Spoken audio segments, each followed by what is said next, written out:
The narrow mountain roads of northern Portugal wound through landscapes that seemed untouched by modern development, as Cristiano Ronaldo drove his rental cart through the countryside on a spontaneous weekend trip to explore his homeland's more remote regions and reconnect with the rural Portuguese culture that his grandparents had often described, but that he had never had the opportunity to visit during his childhood in Madeira or his busy adult years dominated by international football careers and global business obligations. It was late September 2019, and Ronaldo had decided to take a rare break from his hectic schedule of training, matches, promotional appearances, and family commitments to spend a few days driving through the less touristy areas of Portugal, seeking the authentic cultural experiences and traditional ways of life that still existed in villages and communities that had remained largely unchanged despite the modernization and economic development that had transformed much of contemporary Portuguese society over the past several decades. The GPS signal had been spotty for the past hour as he navigated increasingly remote roads that wound through mountainous terrain, dense forests, and agricultural areas where cell phone towers were sparse, and modern infrastructure gave way to older, more traditional transportation networks that had served rural communities for generations before the advent of digital navigation systems and instant communication technology. When the GPS signal finally disappeared completely somewhere in the Minho region, Ronaldo found himself completely lost among rolling hills, ancient stone walls, terraced vineyards, and small villages that appeared to exist in a different era from the cosmopolitan world he normally inhabited, where every movement was planned,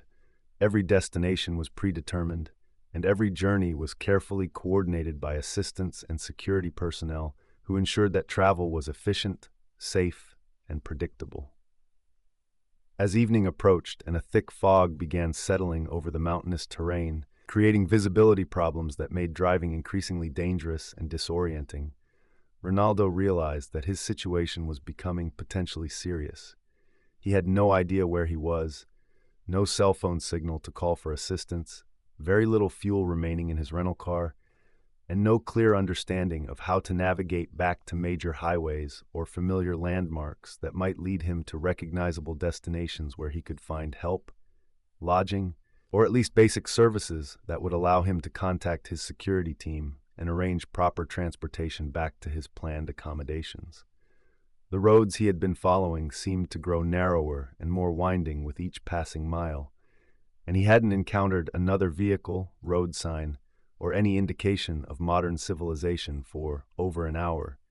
leaving him increasingly concerned about the possibility of running out of fuel in a completely isolated area where he might be stranded overnight without adequate clothing, food, or means of communication to summon assistance. When he finally spotted lights in the distance indicating some form of human habitation, Ronaldo felt a wave of relief and carefully navigated his car toward what appeared to be a small village, nestled in a valley between two hills, surrounded by agricultural terraces and traditional stone architecture that suggested this community had existed in essentially the same form for centuries, maintaining traditional ways of life that had been passed down through generations of families who had deep roots in this particular geographic region. The village of São Bento was home to fewer than 200 people, most of whom were elderly residents whose families had lived in the area for generations and who maintained traditional occupations, customs, and social structures that reflected Portugal's rural heritage and the close-knit community relationships that had sustained small villages through centuries of political, economic, and social changes that had affected the broader Portuguese nation. As Ronaldo's expensive rental car slowly made its way down the village's single main street, several residents emerged from their homes to observe this unusual visitor who had appeared unexpectedly in their remote community, drawn by curiosity about the modern vehicle and its obviously urban occupant, who seemed completely out of place in their traditional rural environment. The contrast between Ronaldo's obviously expensive clothing, sophisticated appearance, and clearly urban background and the rustic, traditional character of the village was immediately apparent to everyone who saw him. But rather than viewing him with suspicion, hostility, or resentment, that might have been expected given the obvious economic and cultural differences between his lifestyle and theirs. The villagers approached with the natural curiosity and hospitality that characterized rural Portuguese culture and the traditional values of welcoming strangers and offering assistance to travelers who appeared to be in need of help or guidance. Manuel Silva, the village's informal leader and owner of the only small cafe that served as an unofficial community center, gathering place, and source of local news and information, was the first to approach Ronaldo's car when he parked near the central square in front of the small stone church that dominated the village's modest skyline and served as the focal point for both religious observances and community celebrations that brought residents together for important occasions and seasonal festivities. Manuel was a man in his 70s, whose weathered face and calloused hands spoke of a lifetime spent working the land, tending livestock, and maintaining the traditional agricultural practices that sustained the village's economy and provided the foundation for its self-sufficient lifestyle that relied more on local production and community cooperation than on external economic systems or modern commercial relationships. His immediate concern was for this stranger who had obviously lost his way in unfamiliar territory as darkness was falling and weather conditions were deteriorating, creating potential danger for someone who didn't know the mountain roads and might attempt to continue driving in conditions that could easily lead to accidents or becoming even more hopelessly lost in terrain that became increasingly treacherous after dark. "Boa noite, senor," Manuel said as Ronaldo rolled down his window, his tone conveying genuine concern and traditional Portuguese courtesy. "You look like you might be lost. Are you trying to get somewhere specific, or do you need assistance finding your way back to the main roads?" Ronaldo explained his situation in Portuguese, describing how he had been exploring the region, had lost GPS signal, and was now completely unsure of his location or how to return to major highways that would lead him back to Porto, where he was staying during his weekend exploration of northern Portugal. Manuel listened thoughtfully and then smiled warmly, his expression conveying both understanding of the predicament and confidence that the situation could be resolved satisfactorily. "You're in São Bento, about 40 kilometers from the nearest main highway, and these mountain roads can be very dangerous to navigate in the dark, especially for someone who doesn't know them and isn't familiar with the steep grades, sharp turns, and areas where fog can make visibility virtually impossible. Why don't you come inside the cafe while we figure out how to help you get back safely? It's warm inside, and we can discuss the best route while you have something to eat and drink." The invitation to enter the village's cafe was extended with such genuine warmth and concern that Ronaldo immediately felt welcomed despite being a complete stranger who had arrived unannounced in their community. And he was struck by the contrast between the sophisticated suspicion that characterized most urban interactions and the simple, direct kindness that seemed to define relationships in this traditional rural setting.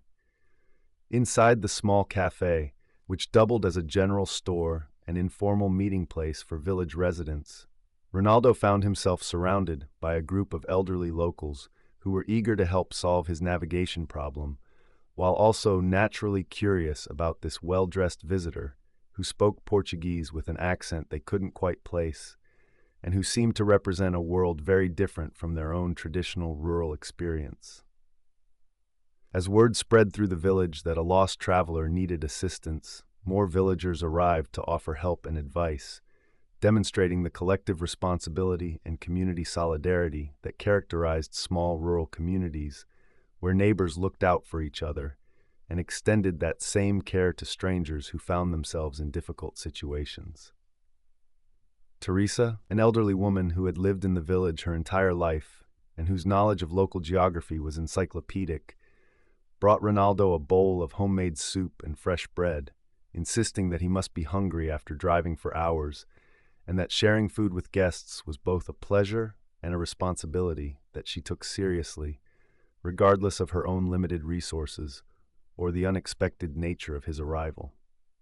Antonio, a retired truck driver who knew the regional roads better than anyone, and had spent decades navigating the mountain highways that connected rural communities to larger cities, began drawing a detailed map on paper showing the safest route back to Porto, complete with landmarks, turn-by-turn directions, and warnings about particularly challenging sections that would require extra caution, especially during nighttime driving when visibility was reduced and road conditions could be deceptive. João, who ran a small mechanical shop in an adjacent building, offered to check Ronaldo's rental car to ensure it was safe for the mountain drive ahead, and that it had adequate fuel, oil, and other fluids necessary for safe operation on challenging terrain that could strain vehicle systems and create problems for cars that weren't properly maintained or prepared for mountain driving conditions. The collective effort to help a stranger demonstrated the strong sense of community and traditional hospitality that still flourished in this remote village, where neighbors looked out for each other and extended that same care to anyone in need, regardless of their background, economic status, or the circumstances that had brought them to seek assistance. As the evening progressed, and Ronaldo found himself deeply moved by the warmth and generosity of these people who had so readily opened their community to help him, their concern for his safety and well-being was clearly genuine, and their efforts to ensure his safe return to familiar territory went far beyond simple politeness or obligation to include genuine care for his welfare and determination to solve his problem completely and satisfactorily. When Antonio suggested that the mountain roads were too dangerous to attempt in the dark, with fog reducing visibility, and that Ronaldo should stay overnight in the village before continuing his journey in the morning when conditions would be safer, and he could navigate the challenging terrain with better visibility and less risk of accidents, several villagers immediately offered to accommodate him in their homes despite having never met him before, and having no guarantee that their hospitality would be reciprocated or appreciated. Maria, a widow who lived alone in a small house near the church and who had spent her entire life in São Bento, insisted that she had a comfortable spare room and would be honored to host their unexpected visitor, explaining that providing hospitality to travelers was both a traditional obligation and a personal pleasure that connected her to the broader world beyond her small village. The offer of overnight hospitality from a stranger demonstrated a level of trust and generosity that Ronaldo had rarely experienced, even from people who knew him well. And what touched him most deeply was the obvious sincerity of the invitation. Maria's offer came from a genuine desire to ensure his safety and comfort, not from any expectation of recognition, reward, or special treatment that might come from hosting someone who was obviously wealthy and sophisticated. As Ronaldo accepted Maria's hospitality and settled into her modest but immaculately clean home, he learned about the village's history and the challenges facing its residents in an era when rural communities throughout Portugal were struggling to maintain their traditional ways of life in the face of economic pressures, demographic changes, and the migration of young people to cities for education and employment opportunities that weren't available in small agricultural communities. São Bento had been steadily losing population for decades as young people moved to urban areas for better educational and career prospects, leaving behind an aging community that struggled to maintain essential services, infrastructure, and the economic viability necessary for long-term sustainability as a functioning rural community. The nearest doctor was over an hour away. Internet service was unreliable when it was available at all, and many basic amenities that urban residents took for granted were simply unavailable in this remote location that was increasingly isolated from the mainstream Portuguese economy and social systems. Despite these challenges and the uncertainty about their community's long-term future, the villagers spoke with pride about their strong traditions, close relationships, and the peaceful lifestyle that their isolation provided, emphasizing the benefits of living in a place where everyone knew each other, where social problems were solved through community cooperation rather than institutional intervention, and where the pace of life allowed for reflection, relationship building, and appreciation of simple pleasures that were often overlooked in more fast-paced urban environments. Over dinner at Maria's small kitchen table, Ronaldo listened to stories about village life, local customs, family histories, and the traditions that had been passed down through generations of families who had chosen to remain in São Bento despite the economic opportunities and modern conveniences that might have attracted them to larger cities or more developed areas of Portugal. Maria's own story was typical of many villagers. She had been born in São Bento, married a local man, raised 4 children who had all moved to cities for better opportunities, and now lived quietly on a small pension while maintaining the house and garden that her late husband had lovingly cared for during their decades of marriage and family life in the village that had been their entire world. Her contentment with a simple life, focused on family, community, and traditional values, provided Ronaldo with a perspective on happiness and fulfillment that contrasted sharply with the high-pressure, achievement-oriented world he normally inhabited, where success was measured by external accomplishments, public recognition, and material accumulation, rather than by the quality of relationships, personal peace, and community contribution that seemed to define satisfaction and meaning in Maria's traditional rural environment. The next morning, the entire village gathered to see Ronaldo off on his journey back to Porto, with Antonio providing final directions and several people offering packed meals and local specialties for his drive, while Maria presented him with a small handmade gift that she had created during the night as a memento of his visit and a symbol of the friendship that had developed between them despite their brief acquaintance.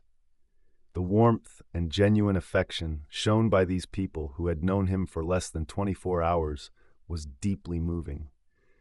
and Ronaldo found himself reluctant to leave a community where he had experienced such authentic human connection and generosity that seemed to represent the best aspects of Portuguese culture and traditional values that he had heard about but never directly experienced. Before departing, he exchanged contact information with several villagers and promised to stay in touch and return for future visits, commitments that he intended to honor and that reflected his genuine appreciation for the kindness he had received and his desire to maintain relationships with people who had treated him as family rather than as a celebrity or curiosity to be observed from a distance.